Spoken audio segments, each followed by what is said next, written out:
Jim Ross is in the ring, which he notes is my first in-ring interview here in AEW.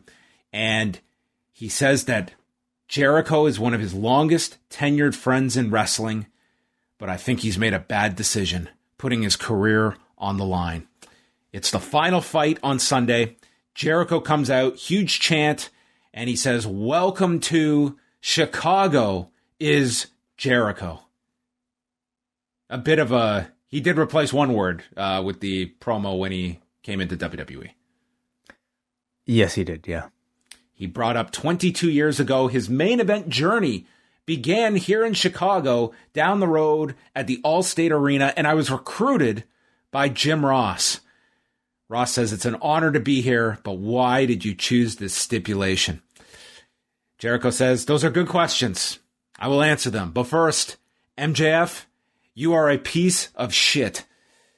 You're diabolical and calculated just like me. You push buttons. You're arrogant just like me. The difference is 3 victories." He notes the dates of November 7th last year, May 5th, and August 18th. They're burned in his brain, and it's why he had to put everything on the line to beat MJF. I've never been complacent. It's the reason I'm here in this company. When I joined, there was no guarantee we would succeed. Now it's episode 100 of Dynamite. We're the hottest wrestling company in the world. And I can't continue knowing that I couldn't beat MJF. It would be the beginning of the end for me. But I don't want this to be the end. The crowd chants, "We want more." He says, "If something horrible were to happen on Sunday, I will thank the fans. But Max, you won't take this away from me. You can't beat me. You'll have to be the best you've ever been, but you don't have what it takes. You don't have the balls to get rid of me. I'll see you on Sunday at All Out, you little prick." And I was waiting for JR to just say, "But back to my question, why?" No, he did answer it here. It was a very solid promo from Jericho, but I just loved like these two, that they were promoted as like interviews, and these were really just, "Hi, Max. Hi, Chris. Talk." Well, we could have really had the same segment if it was just Jericho coming out with a microphone, or if it was just a camera straight on MJF talking to the camera. And I think it's more like to do with like perhaps Tony Khan's preference for having a reason. Like he hates the invisible camera, right? So they always need some sort of justification for a guy talking in front of a microphone. And sometimes I think that's too much. Like it's unnecessary. But nonetheless, I like seeing JR in this role. I've loved him anytime he's had to do a sit-down interview in the back. To me, he is excellent. He's better than any of the other people that they have there because he brings like this feeling of seriousness to the conversation. Whereas Tony's great, you know, like, but he's a bit more QVC to me. Like he's just like, I'm the host presenting this. And even when he tries to sell that he hates a guy, it's just like, you know, he's playing the character.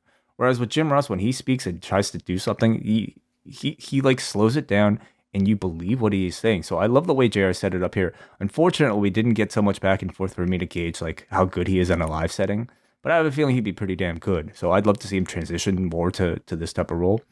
Jericho's promo I thought was fantastic. You know, it not as strong as MJF's, but I he had to do it in front of a live crowd, and I thought it absolutely achieved its job. Now, if the job is to convince us that this guy will actually retire on Sunday, I don't think he hit that. Like, and I don't know what he could have done to really hit that, because I don't for a second think that this guy is stopping his career after Sunday. But I can get into the story. AEW career. AEW career. Okay. So what, he's leaving the company? He's going to Game Changer. He's going to GCW, yeah. Nick Gage is getting revenge. Yeah.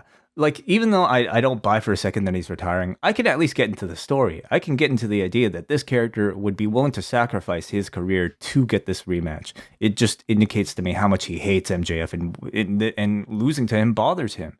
It's like, you know, I know the Avengers are going to come back after Infinity War and beat Thanos. But I can still get into the story of how they're going to do it, even if I know the conclusion. I think they've done a really good job of building this up, and I think this crowd is like, I think this is going to work really well on Sunday, and I think the crowd is going to buy into the idea that if they're going to have their work cut out for them, but I think that they have set this up very well that you can at least have a shred of doubt to the ending here. Like with how well they have protected MJF, and that I think people can even look at it at the idea of what is Jericho's role if this is AEW 2.0 as they're moving into what is clearly a new era of the company, what his role is. But nonetheless, I think like it's not one that you have to necessarily go in with that belief. It's just have that doubt for like the key moments of the match. And I think they can get there. This is another one, like the match placement is going to be very interesting on this show, because I think this could be anywhere on the show as well. And this, if this works well, this will be a real like big high for the finish of this. True. You have to end with Punk Darby. There's no other choice for this crowd. It depends. I mean, what depends on what? If you have Bryan Danielson coming out, okay, that might change your line of thinking if that's how you want to end the show. Yeah, perhaps. I just think the crowd's going to be so hot that at the start of, let's say, Kenny versus Christian, I don't think they're going to be able to match the Punk.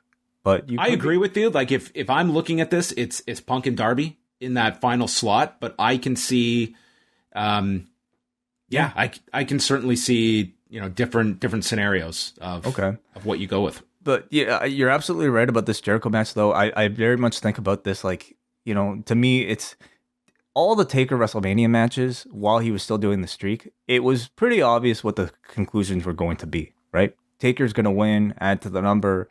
The success of the match is dependent on whether or not they can at least get you for that one near kick out. And if they can do that with this stipulation, then it'll be a great success. And I imagine that as long as there's that 1% of doubt, like they Tony Khan mentioned about the Punk thing, that's all they need. The one thing that they have in their back pocket, and maybe I don't know how you really play this up on TV within the story, is that if there is a guy out there that I am pretty confident is not going to do some big retirement tour or do some big deal, it's going to be Jericho, who has flat out said, like, when I'm done, I am going to do it in some out of the box way, and I'm just going to be done. And it's going to be like, he's not going to do some big pomp and circumstance for his retirement, but it's really hard to play that. But I mean, you're looking at a guy who, I mean, he is going to wind it down. And I don't think you're going to get him saying, I'm retiring 6 months from now and we're going to do the Jericho retirement tour. Like, I 100% don't see that for this guy. Well, it would certainly make us look back at this labor of Jericho series in a whole different light if that ends up being the case. Like, that would have been his retirement tour. Yeah. Like, I think they've done a really compelling job. Is he not wrestling on the boat though? Or he's on the boat. Is that not AEW? International waters? Do they count? That's a great question. Is that technically an AEW?